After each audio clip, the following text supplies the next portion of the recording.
Hello student, मैं श्याम। आप लोगों का स्पेशल जेक इन सीबीएसई क्लासेस पे स्वागत है।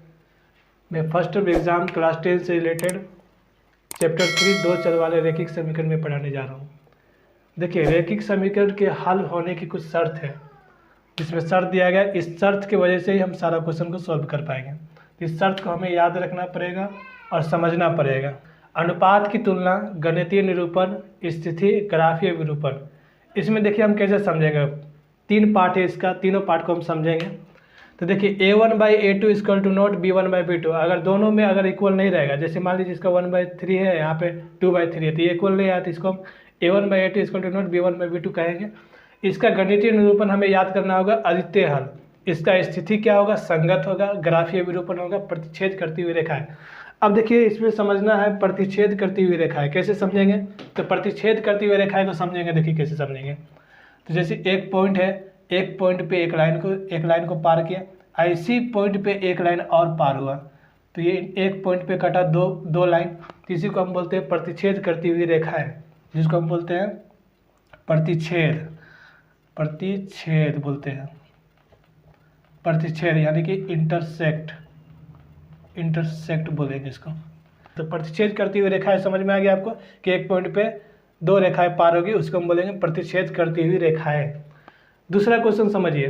देखिए इसमें तो आपको कुछ करना नहीं, इसमें जैसे अब इक्वल टू नोट रहा था, इसमें आप अद्वितीय हल लगा दीजिएगा। इसका हो जाएगा संगत। संगत क्यों होगा, क्योंकि देखिए दो, यहाँ पे इसको संगत समझिए। जैसे ग्राफीय निरूपण में आप समझे, अब आपने समझे कि दो लाइन एक पॉइंट पे जो गुजरे उसको प्रतिच्छेद करती हुई रेखा है, ऐसी प्रतिच्छेद करती हुई रेखाएं का बगल में देखिए संगत है। यानी कि जैसे प्रतिच्छेद करती हुई रेखाएं का आपको कहीं कंसेप्ट आपको पता चला, तो आप समझिए कि इसका स्थिति संगत होगा। फर्स्ट पॉइंट ने आपने समझा। दूसरा पॉइंट में समझिए, a1/a2 equal to b1/b2 equal to c1/c2 है। यानी कि दोनों में अगर इक्वल रहे तो इसको हम बोलेंगे अपरिमित रूप से अनेक हल। ध्यान रखेंगे कि ये दोनों में अगर इक्वल रहेगा तो इसको हम अपरिमित रूप से अनेक हल। अगर एक भी इक्वल ना रहे, दोनों साइड अगर इक्वल टू नोट रहे, यानी कि यहाँ पे जो समझाया था आपको 2/3 और 1/3 रहे, तो इसको इक्वल टू नोट कहेंगे, इसको इक्वल टू नोट कहेंगे, तो इसमें आ जाएगा आपका अद्वितीय हल। गणितीय निरूपण क्या हो जाएगा, अद्वितीय हल हो जाएगा। तो इसका देखिए, इसका मैंने समझाया कि अगर दोनों में इक्वल रहे तो अपरिमित रूप से अनेक हल। अब इसका स्थिति समझिए। स्थिति क्या होगा, संगत, यानी कि आश्रित। ये देखिए, ये दोनों को समझने के लिए हमको संपाती रेखा समझना पड़ेगा। संपाती रेखा क्या होता है, जिसको बोलते हैं ग्राफीय विरूपण में। क्या है, संपाती रेखा। ग्राफीय विरूपण में संपाती रेखा को समझेंगे। तो संपाती रेखा क्या होता है, पहले हम उस ऊपर वाले को मिटाते हैं। संपाती रेखा को समझेंगे, तो संपाती रेखा को समझ जाएंगे तो ये संगत आश्रित हमको समझ में आ जाएगा। संपाती रेखा क्या होता है, जैसे ये एक लाइन है, एक रेखा है, इसी रेखा पे एक लाइन और गुजरे, इसी रेखा पे एक लाइन और गुजरे, तो उसी को हम बोल देंगे संपाती रेखा है। संपाती रेखाएं कहेंगे इसको, संपाती रेखाएं।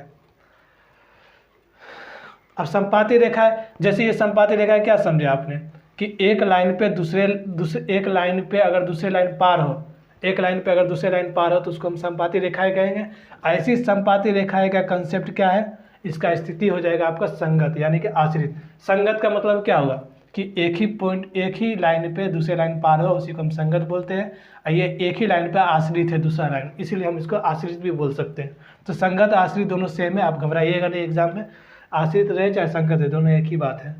बस इसको ध्यान में रखेंगे, संगत और आश्रित। संपाती रेखा में क्या होगा, संगत आश्रित, और इसमें आपका प्रतिच्छेद करती हुई रेखा में संगत आएगा।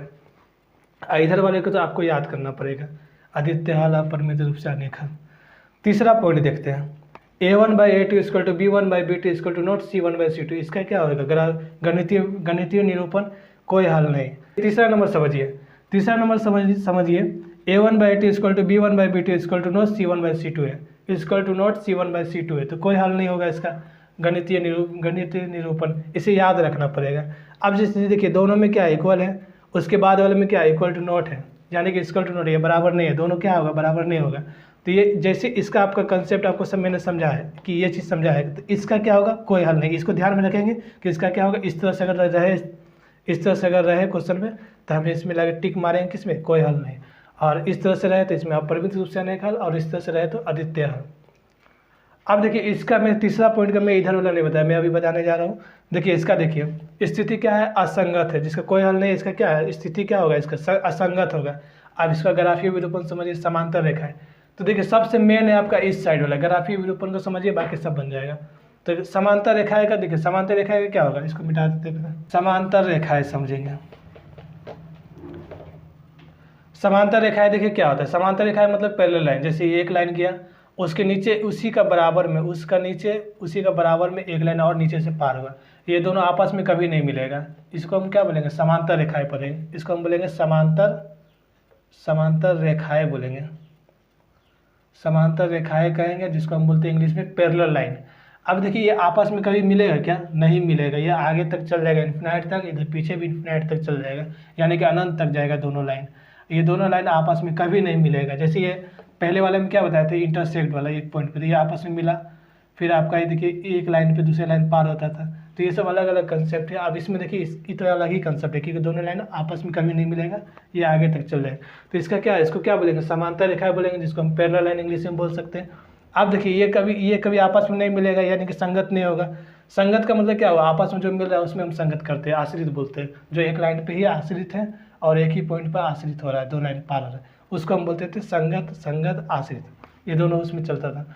इसमें असंगत क्यों हुआ कि दोनों जो एक लाइन जो है दूसरे लाइन पे निर्भर नहीं है, ये दोनों लाइन अलग अलग जगह पे पार हो रहा है, पैरेलल लाइन पे, बराबर लाइन पे पार हो रहा है, एक ही जगह टच नहीं हो रहा है। तो उसको हम क्या बोलेंगे, असंगत बोलेंगे।